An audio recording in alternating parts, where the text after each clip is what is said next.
Welcome. Today, we're not summarizing just another book. Today, we are entering a world of stars, love, roses, childhood, pain, truth, and invisible things that matter more than anything in this world. This is The Little Prince, a book that has sold more than 200 million copies. A book that has been translated into over 500 languages and dialects. And a book that is loved not just by children, but by people of all ages, from every part of the world. It's one of the most read, most gifted, most quoted, and most tattooed books in human history. But here's the strange truth. Most people read it and never truly understand it. They think it's just a children's story. They think it's about a boy and a flower. They read it in school and forget it like homework. But this time, it's different, because I'm going to take you deep inside the meaning of every chapter. Every symbol, every word, every tear.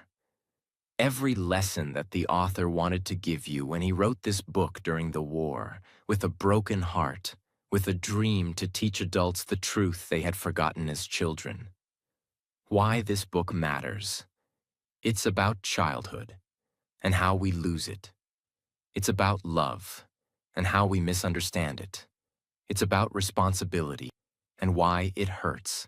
It's about the invisible things, what we feel, what we believe, what we give to someone we love, and what they never see. This book will show you the pain of growing up, the loneliness of being misunderstood, the importance of small things, and the quiet beauty of one rose, one person, who becomes your entire world. Why this video is long? Because this is not a summary. This is not a school project. This is a journey. We are going to walk beside the little prince, from his planet to Earth, from his confusion to understanding, from his rose to his goodbye. And we are not going to rush it, because some books don't need speed, they need soul. If you're learning English, this is perfect for you, because The Little Prince is written in simple English, but deep emotions. You will learn how to understand English through feeling, not just grammar. You'll hear real storytelling and improve your listening skills without even trying. Now let's begin, and don't forget to watch till the end. Chapter 1. The Drawing That No One Understood. The story begins not with the prince, but with the narrator. A man, a pilot, a grown-up. When he was a little boy, he loved drawing. One day, he drew a picture of a boa constrictor, a giant snake, that had swallowed an elephant.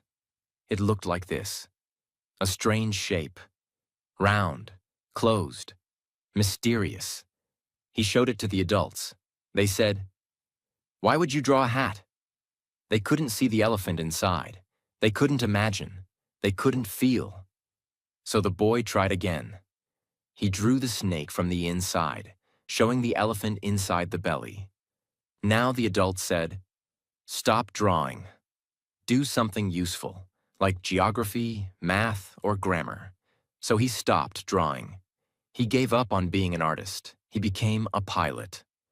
But deep inside, he never forgot that feeling of being a child, full of imagination, in a world of adults who only see with their eyes, not with their heart. This first chapter is a warning that most people lose their vision as they grow. They don't see what things really are. They only see what they're told. And this book is going to teach us to see again, like children. Chapter 2. The Boy with Golden Hair. Years later, the narrator becomes a real pilot. But one day, while flying over the Sahara Desert, something goes wrong. His engine breaks. He crashes, alone, far from any help. He has only enough water for 8 days, no people, no cities, no hope. He spends the first night sleeping under the stars, and then just as the sun rises. He hears a small voice. "Please draw me a sheep." He opens his eyes and sees a little boy with golden hair, a scarf, and eyes that looked like they came from another world. No fear, no hello, just draw me a sheep. The narrator is shocked. Who is this child? How did he get here? What is he doing alone in the middle of the desert? But the boy asks again, gently but seriously, "Please, draw me a sheep." So the narrator tries. He draws a sheep. "No," the boy says. "This one is sick." "Another one?" "No, this one has horns. I want a real sheep." The narrator becomes tired, so he draws a box and at the end says, "The sheep is inside this box." And finally, the boy smiles. "That's exactly what I wanted. This is where the magic begins. Because for the first time in years, the narrator is talking to someone who sees with imagination, like he once did as a child. And slowly, piece by piece, the little prince begins to tell his story. Where he came from, why he left, and what he's looking for. Chapter 3. The planet from far away. The little prince slowly begins to open up. He doesn't give answers easily. He doesn't say, "I'm from planet B612. He speaks like a child who carries a big sadness inside. The narrator, the pilot, asks him, "Where are you from?"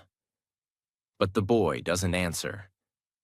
Instead, he asks, "When a sheep eats bushes, does it also eat flowers?" The narrator is confused.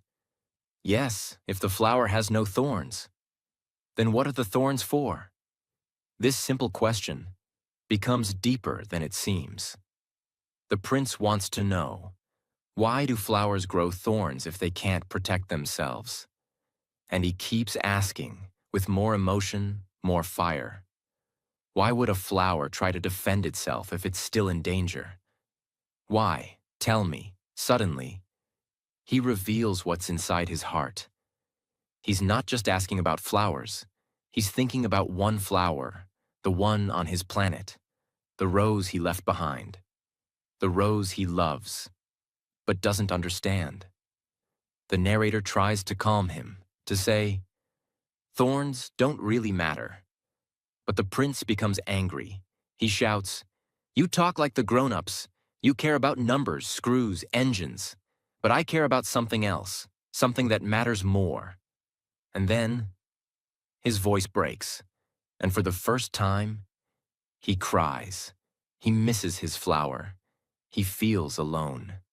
And even though he's just a boy, in that moment, he carries the weight of heartbreak, confusion, and helpless love. The narrator, feeling sorry, holds him and says gently, "The flower you love is not in danger.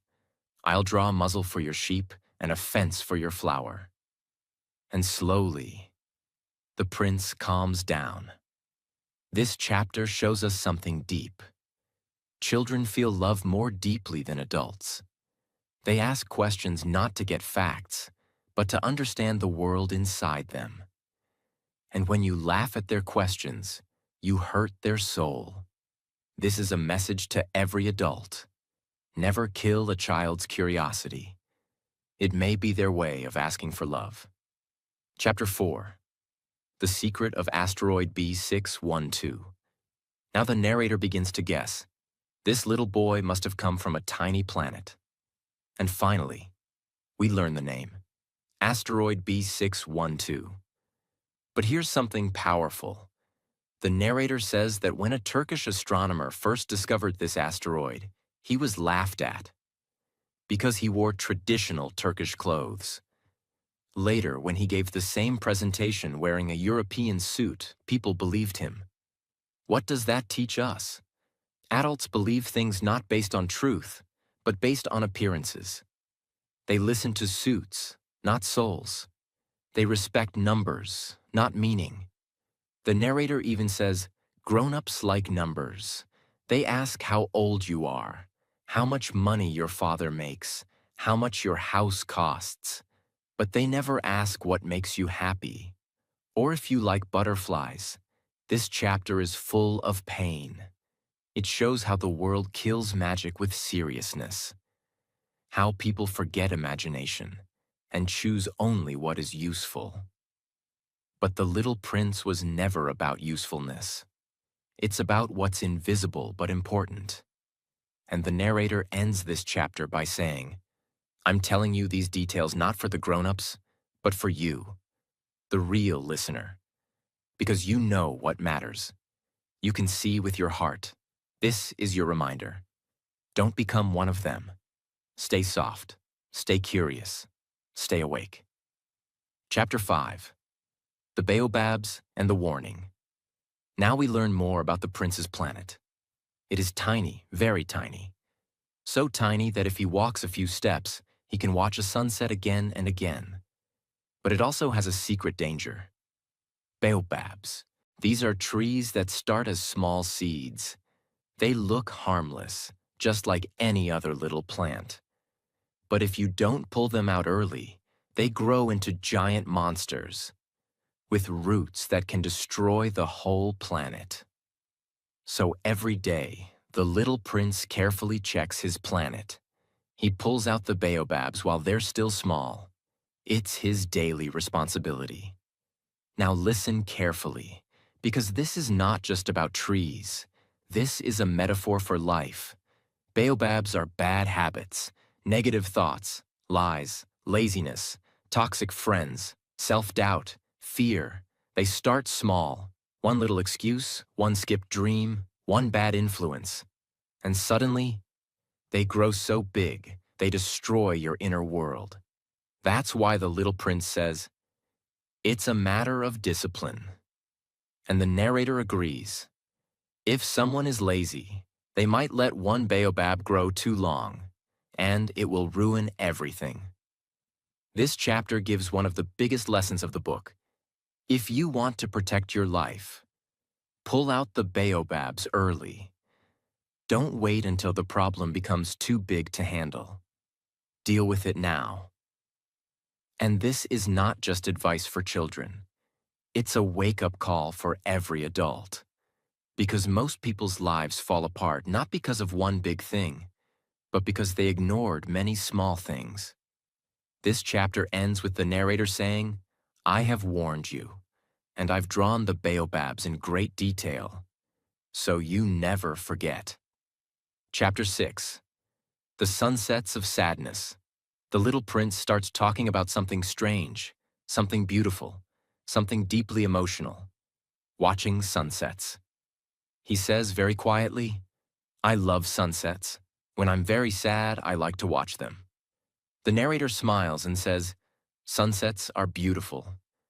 But then the boy says something that makes us pause. One day I watched the sunset 44 times. The narrator is shocked. 44? And the prince replies, you know, when one is so sad, sunsets help. Now let's understand what's really going on here. On Earth, we can watch only one sunset each day, unless we move to a new place.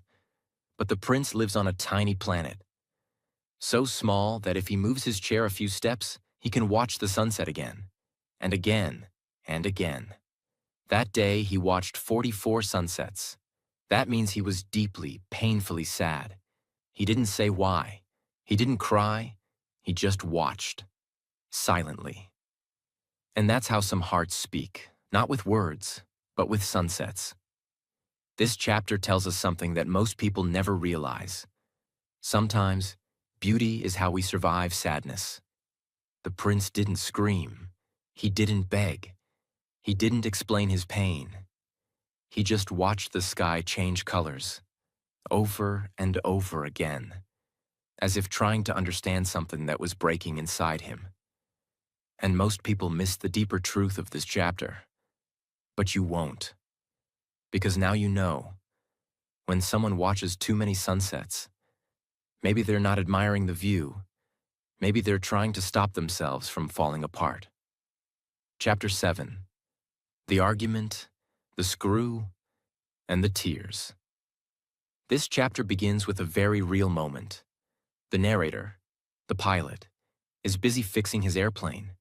He has a serious problem with his engine. He's hot, tired, stressed, and worried about dying in the desert. And suddenly, the little prince asks a strange question. If a sheep eats bushes, does it also eat flowers, even the ones with thorns?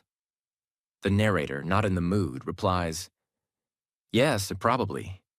He's focused on his tools, his engine, his water, his survival. But the prince keeps asking about thorns, again and again. Finally, the narrator gets angry. He shouts, I don't know. I'm trying to fix something serious here. He's frustrated. He doesn't understand why this boy keeps asking silly questions when they're both in danger. And then, the little prince falls silent, and softly, he says, you talk just like the grown-ups. The narrator freezes. The boy continues. Slowly, emotionally, you confuse everything.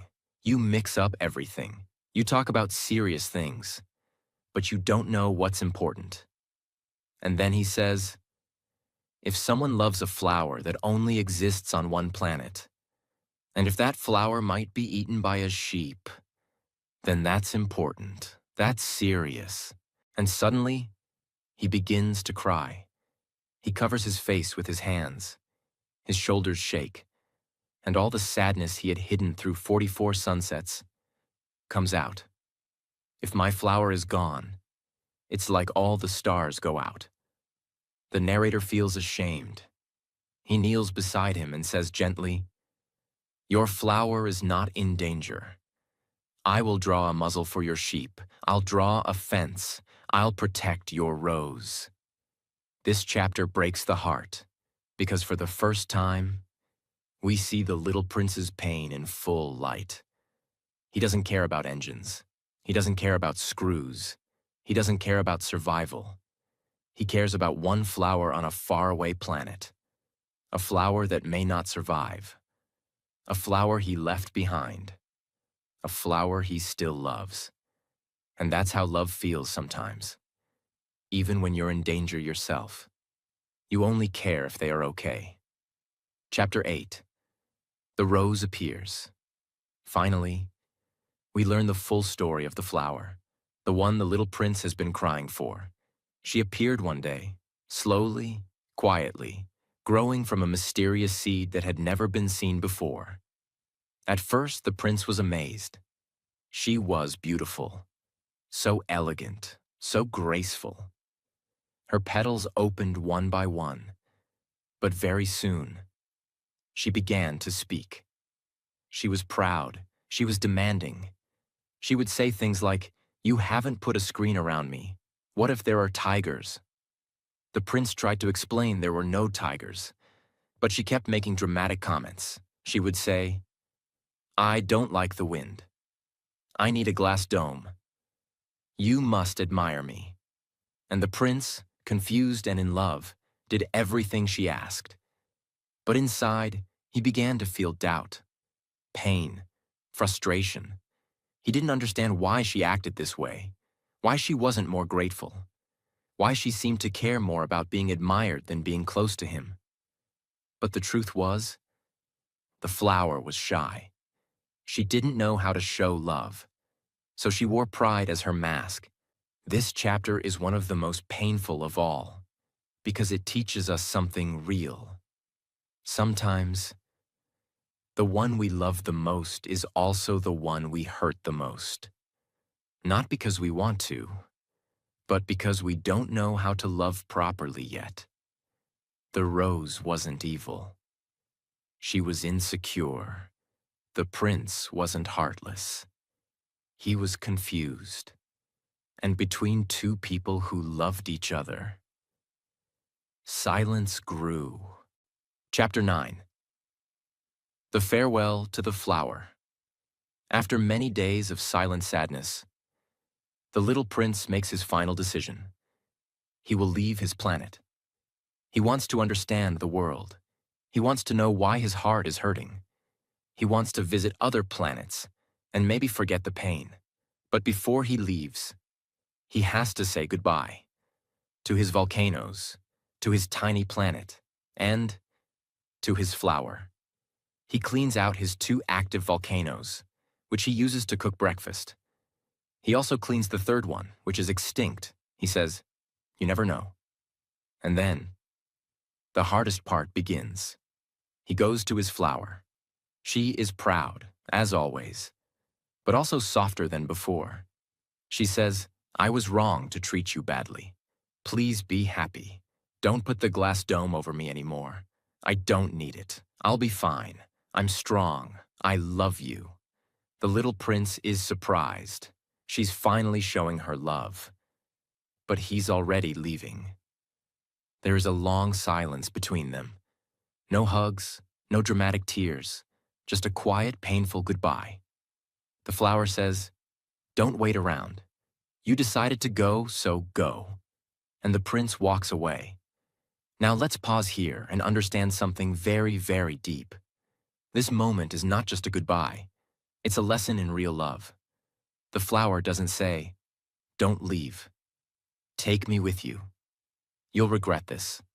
She simply says, "Be happy. That's enough."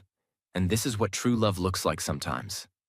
Letting someone go, even when it breaks your heart. Not controlling them. Not begging them. Just quietly wishing them peace. And hiding your pain behind the wind. This chapter is short in words, but infinite in meaning. Chapter 10. The Planet of the King. The little prince begins his journey. He visits a series of tiny planets, each one with just one grown-up. The first planet has a king on it. This king wears a long robe. He sits on a throne. There are no people around, but he still acts important. The king sees the little prince and says, "Ah, a subject." The prince replies politely, "Excuse me, sir, may I sit down?" The king says, "I order you to sit down." The prince asks questions like, "Do you rule the whole planet? And the stars too?" The king says yes. He rules everything. The prince is amazed. "Can you order the sun to set?" The king replies, "Yes, I will, but I must wait for the right moment. Then it will obey." The little prince is confused. This king only gives orders that will happen anyway, so he can say he's always obeyed. Then the prince says, "Can you order me to leave now?" The king says, "I order you to leave, but come back soon." Now, let's break this down. This king shows us the adult obsession with control. He wants to be seen as powerful. He gives orders to no one. He pretends to rule everything. But in truth, he is alone. He only orders things that would happen anyway, just to feel important. This chapter is about fake power, about people who want respect, but do nothing to earn it. People who chase the title but have no connection. Who want followers, but no relationships. Who want to rule, but don't know how to lead. And the prince? He sees through it immediately. He is polite, but he leaves. He is searching for something real, not a throne, not power. He is looking for meaning. Chapter 11. The Planet of the Vain Man. The next planet is home to a vain man. He wears fancy clothes. He smiles big. He stands like a statue. When he sees the little prince, he says, "Ah, an admirer." The prince is confused. The vain man says, "Clap your hands." The prince claps. The man bows. Again, clap, bow, clap, bow. The prince asks, "Do you really admire me?" The man replies, "Of course, but what does that mean exactly?" He doesn't know, but he still wants to be admired. By anyone. For anything. He doesn't care who the prince is. He just wants applause. This is a powerful and sad image. Because we all know people like this. People who only live for attention, who want likes, comments, praise, but have nothing real inside. No soul, no substance, just a mask. This man is not evil. He's just empty. And that's even more painful. He believes that being admired means being loved. But love is not clapping. It's not performance. It's not about being seen. It's about being known. The little prince soon gets bored. He sees that the man doesn't care about him, only about himself. So he leaves again, still searching, still lonely, still trying to understand why people become like this. Chapter 12. The Planet of the Drunkard. This planet is small, lonely, and dark. The prince arrives and sees a man sitting quietly. The man has a bottle in one hand and empty bottles all around him. The prince asks, "What are you doing?" The man says, "I'm drinking." The prince asks, "Why are you drinking?" The man replies, "To forget." "Forget what?" "To forget that I'm ashamed." "Ashamed of what?" "Ashamed of drinking." And the prince is speechless. He doesn't understand this kind of adult. He simply leaves, quietly and sadly. Let's now understand the deep meaning of this short but emotional chapter. This drunkard is not just a joke. He is a symbol of something very real, something you see every day. People who are trapped in cycles of pain. People who run from their problems, but end up back at the same place. People who do things that make them feel worse, and then try to escape the shame by doing it again. It's not just about alcohol. This chapter is about all kinds of self-destruction. People who spend money to feel good, then feel guilty. People who hurt others, then hurt themselves. People who eat too much, lie too much, scroll too much, shout too much, and say, "I can't help it." This is not evil. This is pain. This chapter reminds us, don't laugh at someone's weakness. Try to understand the sadness behind it. And don't let your shame become your cage. Because if you do, you'll become like the drunkard, going in circles, forever. Chapter 13. The Planet of the Businessman. The next planet is very strange. The little prince sees a man counting things. He's serious, focused, never looks up. He's writing numbers, over and over. The prince says, "Hello," no answer. "Hello again," still no answer. Finally, the man says, "I am very busy, don't disturb me." The prince asks, "What are you doing?" "I am counting the stars." "Why?" "Because I own them." The prince is confused. "How can you own the stars?" "Because I thought of it first. That makes them mine." "What do you do with them?" "I put the numbers in a bank. I write them in a book. I keep them safe." Now pause. Take a deep breath. This is not just a man counting stars. This is a man who represents greed without joy. He doesn't look at the stars. He doesn't love them. He doesn't feel anything. He just wants to own them, to say they're his. The prince says something wise. "I have a flower. I water her. I take care of her. She's mine because I love her. But you do nothing for the stars." This is a huge lesson about modern life. You don't own what you do not love. Having something doesn't mean it belongs to you. Loving something, caring for it, being present with it, that's what makes it yours. The businessman in this chapter is not evil, but he is empty. He's obsessed with counting, but he has forgotten how to feel. Chapter 14. The Planet of the Lamplighter. The next planet is small. It has only a street lamp and a man who lights it. The lamplighter has one job: light the lamp when it's dark, put it out when it's morning. The prince finds this beautiful, but soon he learns. The planet is turning faster and faster. Now, a day lasts only 1 minute, so the lamplighter must light and extinguish the lamp every single minute. He has no time to rest, no time to breathe. The prince watches. Light the lamp, blow it out, light it again, blow it out. The prince says, "Why don't you stop?" The man replies, "Orders are orders." He's kind. He's loyal. but he's trapped in a job that no longer makes sense. Now pause here and feel this. This man is a symbol of so many people in today's world.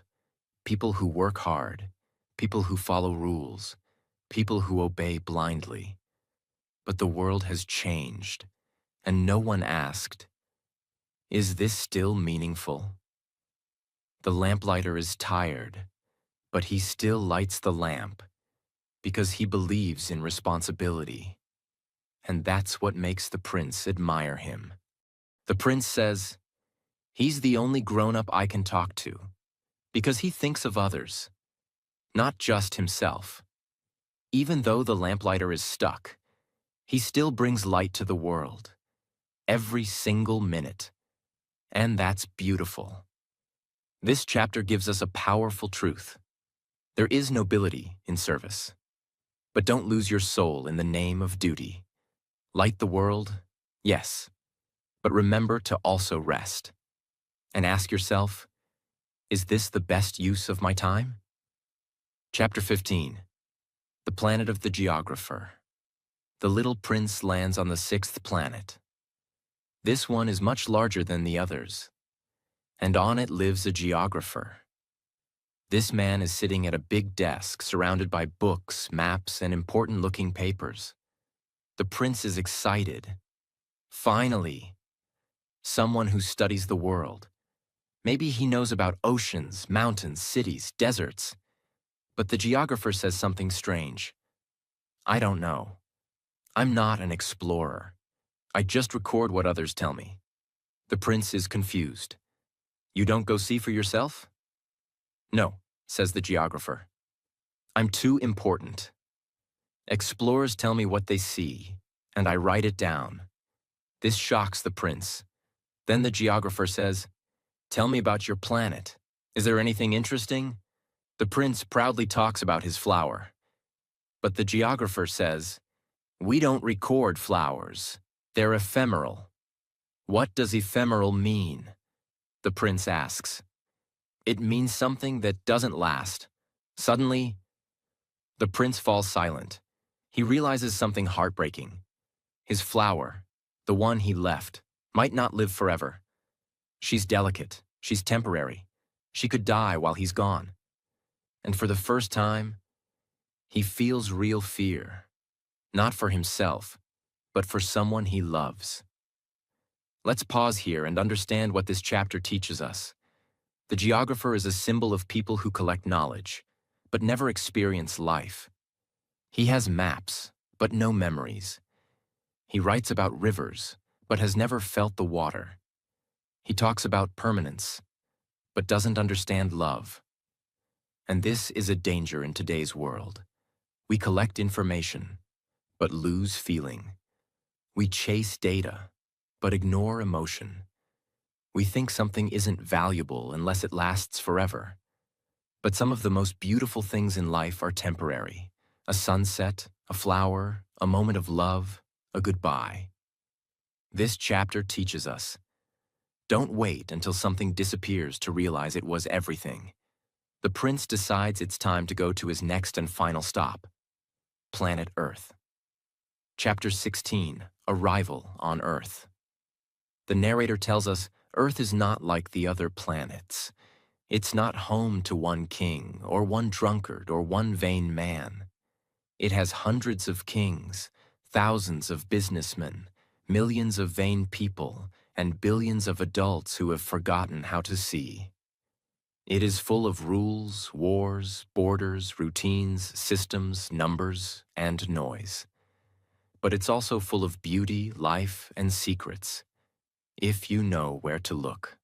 The narrator gives us a picture of just how crowded Earth is. There are 2 billion adults, and if they all stood close together like sardines, they would take up a space the size of a city square. In short, the Earth is big, and yet, even in this massive, complicated planet, the little prince lands quietly, invisible, and unnoticed, in the middle of the desert, just like the narrator did years later. He doesn't land in a city, not in a palace, not among people. He lands alone. And that's symbolic, because even though Earth is full of people, most people feel alone. We live in crowds, but we are disconnected. We are surrounded by others, but still searching for someone to understand us. This chapter is a quiet entry, but it sets up the most powerful moments that are coming next, because now, the little prince is here, on Earth, and the story is about to change forever. Chapter 17. The Snake in the Desert. As the prince walks through the endless sand, he meets a golden snake. It is thin, smooth, and silent. It looks small, but feels powerful. The prince says, "Good evening. Where are the people?" The snake replies, "In the desert. You are alone here." The prince agrees, "I am alone too." The snake looks at him and says, "I can help you go back to where you came from." The prince is confused. "You can?" "How?" The snake replies, "Anyone I touch. I send them back to the earth they came from." The prince says, "You speak in riddles." The snake smiles. "I solve them all."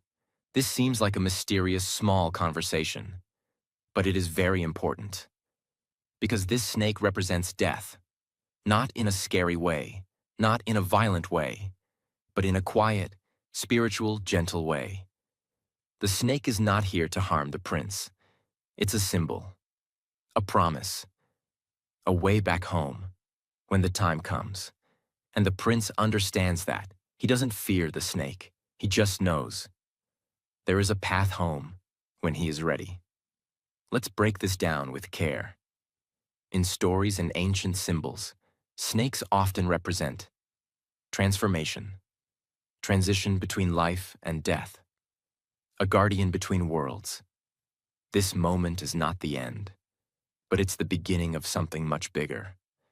The prince doesn't use the snake yet, but now he knows there is a way to return, not physically, but spiritually, to his flower, to his planet, to the love he left behind. And you, the listener, must remember this. We all have a snake in our story, a moment of return, not to the past, but to the truth. Chapter 18. The Prince and the Echo of Loneliness. As the little prince walks across the earth, he finds a flower with only 3 petals. She is fragile, quiet, and lives completely alone in the desert. The prince bends down and asks her gently, "Where are the people?" The flower softly replies, "People? I saw a few many years ago, but they have no roots, and the wind blows them away." The prince is puzzled. The flower says no more. This chapter is short, but heavy with symbolism. Let's understand it. This flower is not like his rose. She is not proud. She's not poetic. She's not mysterious. She's tired, small, simple, and alone. She tells the truth with just one sentence. People have no roots. The wind blows them away. Now pause. This is a powerful line. She means, people go from place to place, from goal to goal, from relationship to relationship, but never truly stay still, never grow roots, never belong to one place or one person. And because of that, they are always chasing, but never anchored. The flower disappears into the silence of the desert, and the prince walks on. Because sometimes in life, you meet people who speak few words, but those words shake you forever. Chapter 19. The Echo on the Mountain. Now the little prince climbs a high mountain, hoping to see the whole world from above and maybe hear a real voice. On his planet, he had 3 tiny volcanoes. They barely reached his knees. But here on Earth, the mountains are huge. He climbs and climbs, and finally shouts into the wind, "Hello!" A voice answers, "Hello, hello, hello." He shouts again, "Who are you?" And the voice repeats, "Who are you? Who are you?" The prince frowns. Be my friend. I am alone, and the echo repeats, I am alone. I am alone. He listens carefully, but the only voice he hears is his own, bouncing back. Let's now explore this deeply. This chapter is only a few lines long, but it is one of the most painful in the book, because it shows something most people feel at some point. The pain of talking to the world and hearing only your own voice. You want connection. You want someone to reply. You want love, understanding, presence. But instead, you get echoes. People don't really answer you. They just reflect your voice back to you. And in that moment, the prince realizes, Earth is big, but still lonely. That's a feeling most people today can relate to. You message someone, and they reply with one word. You try to open your heart and get silence. You try to love and feel alone in return. And the prince? He doesn't cry. He doesn't scream. He just keeps walking, because sometimes you have to keep going through the silence before you find someone who truly listens. Chapter 20. The Garden of Roses. And now, the moment that breaks the little prince's heart. He's walking through the fields, still thinking of his Rose back home. In his mind, she is special, unique, one of a kind. She told him, I'm the only rose in the universe. And he believed her. But then, he turns a corner and finds an entire garden full of roses, hundreds, thousands, all blooming, all beautiful, all like his rose. He stands there, frozen. He says quietly, they all look like her. And then with a heavy voice, he says, I thought I was rich because I had one unique flower, but I have nothing. She's not unique. She's just like all of them.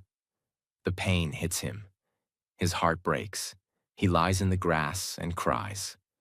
Let's pause. Let's understand this. This moment is about betrayal. Not because his rose lied, but because he built his identity around someone who made him feel special.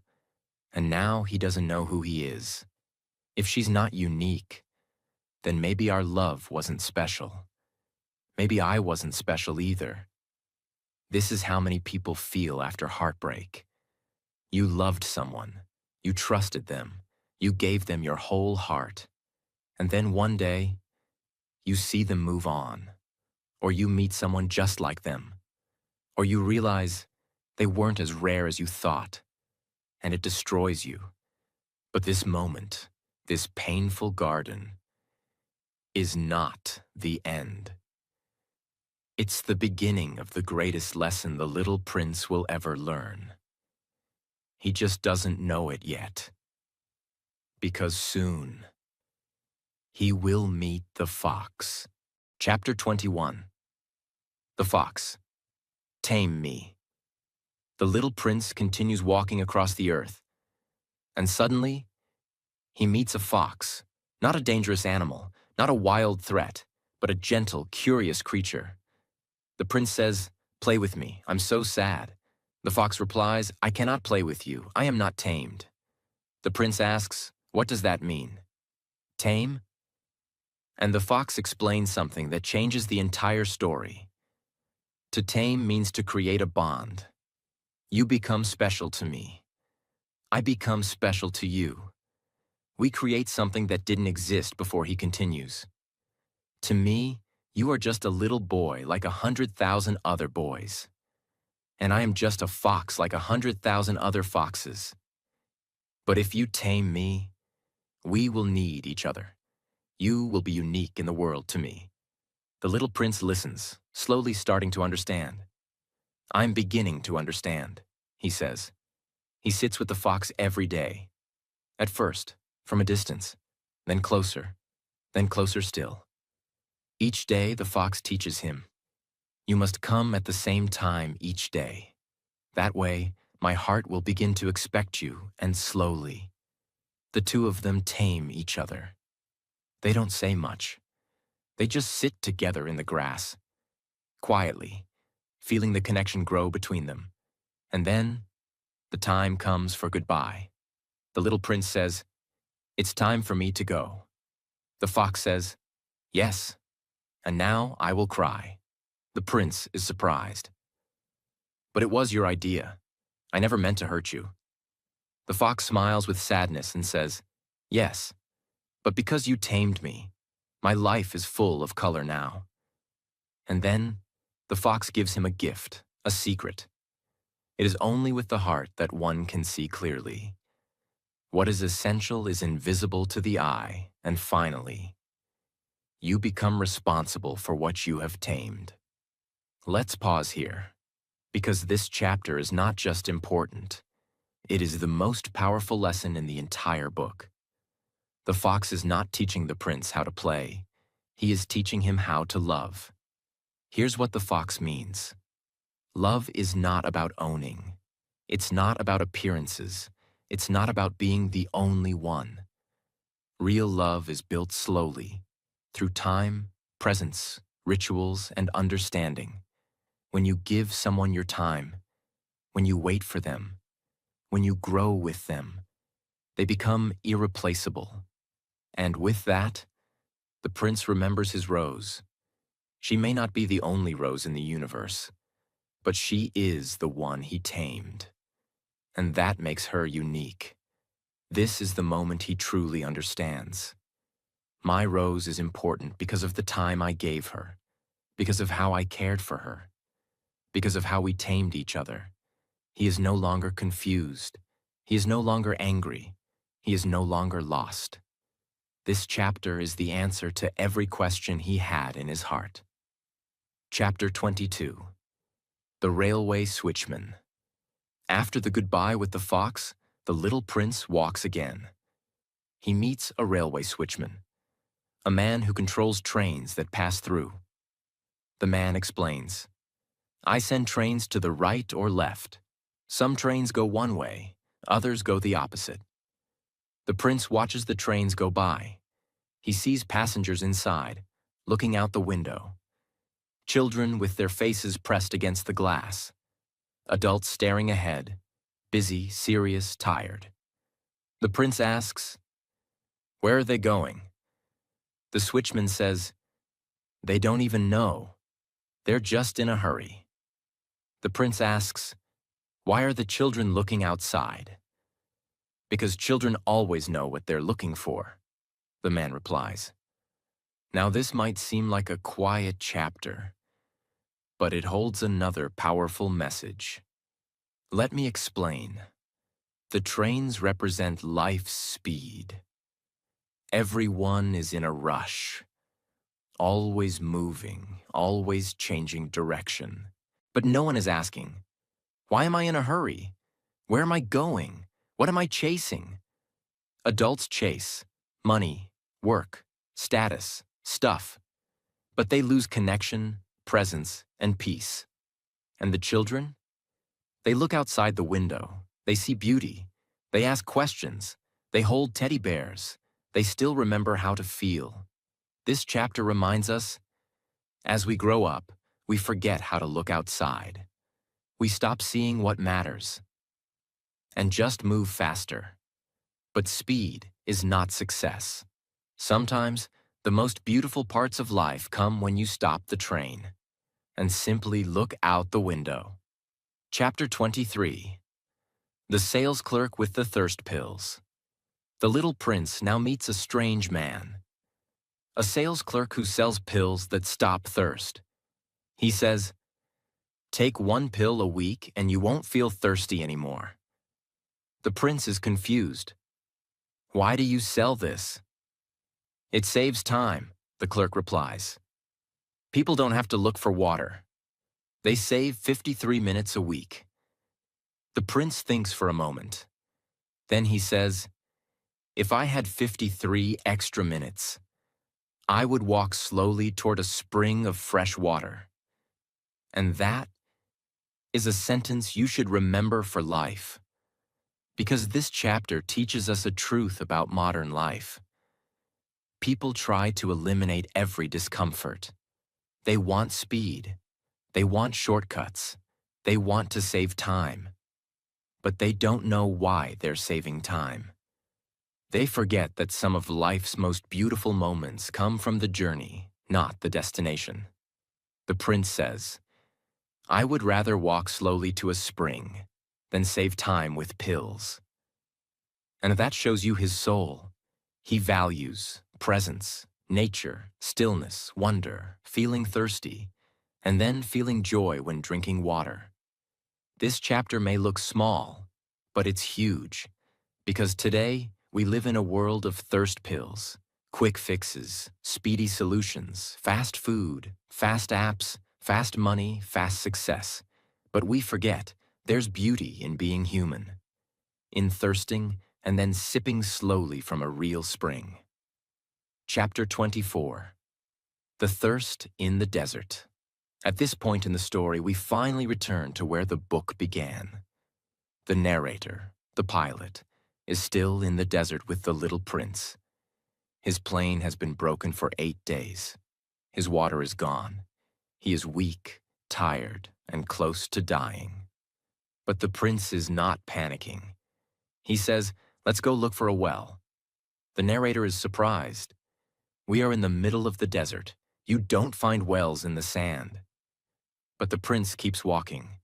His steps are slow. His eyes are calm. His heart is full of silence, but not fear. So the narrator follows him. As they walk, the narrator looks at the boy's face, and then he realizes something heartbreaking. He looks fragile, like a little candle that might blow out at any moment. Now pause here. This chapter is about much more than physical thirst. It's about spiritual hunger, loneliness, the quiet pain we carry inside, and the search for something pure and life-giving, not just water, but meaning. The narrator realizes that the little prince is not of this world. He is soft, delicate, almost like he's made of light, not flesh. And the desert, the silence, the thirst, is pushing both of them toward something deeper than survival. They're not just looking for water, they're looking for truth, something real, something refreshing, something that reminds them we are still alive, and it means something. Chapter 25. The Hidden Well. After walking all night under the stars, finally, as the sun rises, they find a well. It's not just a hole in the sand. It's an old, stone-built well with a rope and pulley, like something from a fairy tale. The prince smiles. The narrator pulls the rope.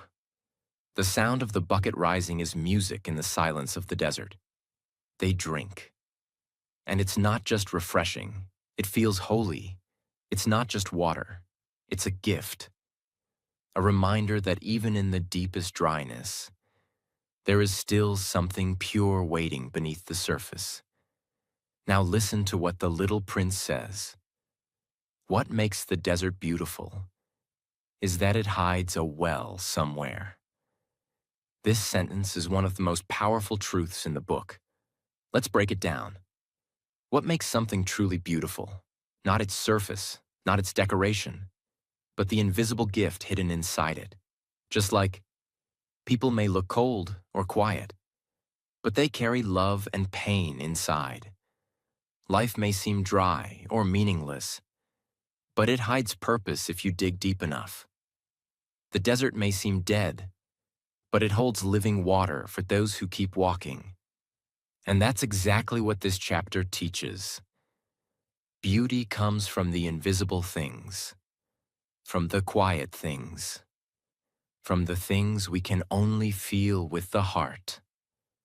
As they rest, the prince says, "The people where you live grow 5,000 roses in one garden, but they still don't find what they're looking for.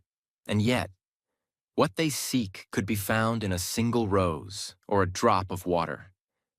Let that sink in. This is the truth of modern life. We search everywhere. We chase everything. We want more. But we forget. Sometimes the thing we need most is already with us. Love. A small friend, a glass of water, a moment of silence. And that is what the narrator finally understands. He is no longer just a pilot. He is now a student of the prince's wisdom. And the prince? He is preparing to return. Chapter 26. The Goodbye. Now the story begins to break your heart. The narrator fixes his plane. He tells the prince, "You'll be safe now. I can go back home." But the prince? He's not smiling. He's quiet. He says, "I'm going back too. Back to my planet. Back to my flower." The narrator doesn't understand. How? What do you mean? And then the prince explains. Softly. He has a plan. He will let the snake, remember the golden snake from chapter 17? Bite him. Gently. So that his spirit can leave his body and return to his planet. The narrator is horrified. No, that's dangerous. That's death.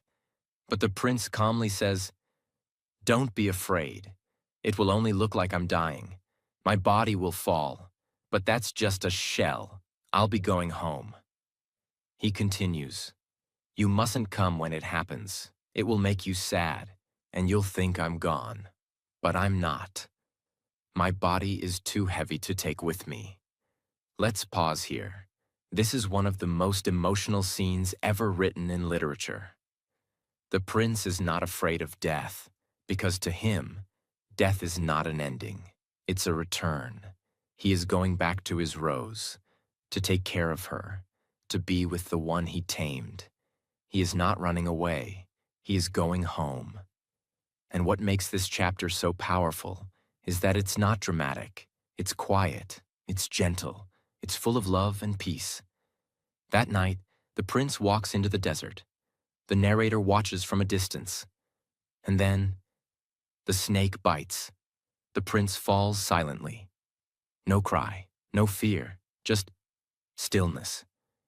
The narrator runs to him, but the boy's body is already still. He kneels beside him and cries, like a man who has lost his child, his best friend, his teacher, his light. And that's how the chapter ends. With goodbye, with loss, with a love so deep that words can't describe it. Chapter 27. The star that laughs. Time has passed. The narrator, the pilot, has returned home. His plane was repaired. His body is alive. But his soul is forever changed. Because the little prince is gone. Or at least, his body is gone. The narrator tells us what happened that morning after the snake bit the prince. He searched for the boy's body, but it had disappeared. Gone. No footprints. No sign. Nothing. And in that moment, he knew. The little prince had gone home, not just in words, but truly gone. Back to his planet. Back to his flower. Back to the tiny world where his heart belonged. But the story doesn't end there, because the prince gave the narrator a gift before leaving. He said, "At night, look up at the sky. You'll see the stars, and one of them will be mine. You won't know which one, but it doesn't matter, because every time you look, you'll hear my laugh. And it will be as if all the stars are laughing." Let that sit in your heart. The narrator says, "The stars are not silent anymore, because when I look up, I hear a child's laughter from the sky." Now let's pause and understand how powerful this is. This final chapter is about grief, memory, love, and the invisible thread that never breaks, even after someone is gone. The little prince didn't give the narrator money, advice, or a gift he could hold. He gave him something eternal, a way to remember, a way to love even after loss, a way to see the world differently forever. And now, the narrator passes that gift to us. He says, "If you ever travel to the desert, and you meet a little boy with golden hair, who doesn't answer your questions directly. You'll know it's him. Please write to me, because I never want to forget. And then the story ends with a drawing, a picture of the landscape where the prince fell. The narrator says, "This is the place where he disappeared. Don't forget it." He draws it like a map, so you can find your way back too. And he finishes with this final sentence. Look at the sky. Ask yourself, did the little prince return to his planet? Did he go back to his flower? He doesn't answer the question, because he wants you to feel it, to look up at the stars tonight, and listen for the laugh. Now that you've heard the whole story, now that you've walked beside the prince, drunk water from the well, tamed the fox, and watched the stars, let me tell you what this story is really about. Not as a summary, but as a reminder for your life. This book is not for children.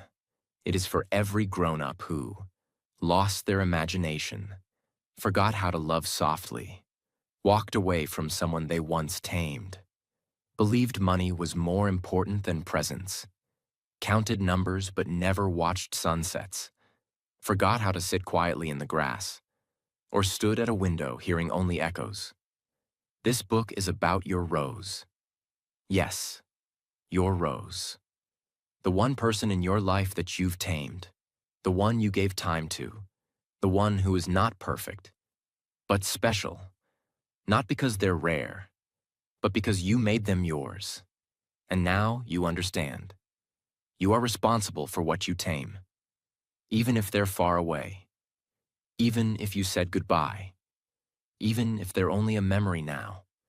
This book is about the fox inside all of us, the part of us that says, please, tame me, make me feel seen, make me feel loved, make me feel special in a world full of noise. And when someone tames us, we cry, because they touched our soul, but we don't regret it. Because now the field is golden, the stars are laughing, and the desert is beautiful. So what should you do now? Maybe tonight just step outside, look up at the sky, find the brightest star, close your eyes, and ask, is that the prince's star? Is he laughing now? Or maybe, is that the face of someone I love, someone I miss, someone I tamed, still shining from above? Because if you feel a little tear fall down your cheek, then you've understood the story, and it will stay with you forever. Thank you for listening to this journey, not just with your ears, but with your heart. If this story moved you, if it reminded you of someone, if it made you want to love more gently, live more slowly, and see with the heart, then this was not just a book summary. This was a message, and now it belongs to you. So please, don't forget the prince, don't forget the fox, don't forget the rose, and never forget the sky. Because now, whenever you look at the stars, they will laugh just for you. If this story touched your heart, tell me in the comments. Did you feel it? Did you like it? I'd love to hear what this meant to you. And if you want more powerful stories that improve your English and change your life, subscribe to this channel right now. Because some stories stay in your heart forever, just like the little prince.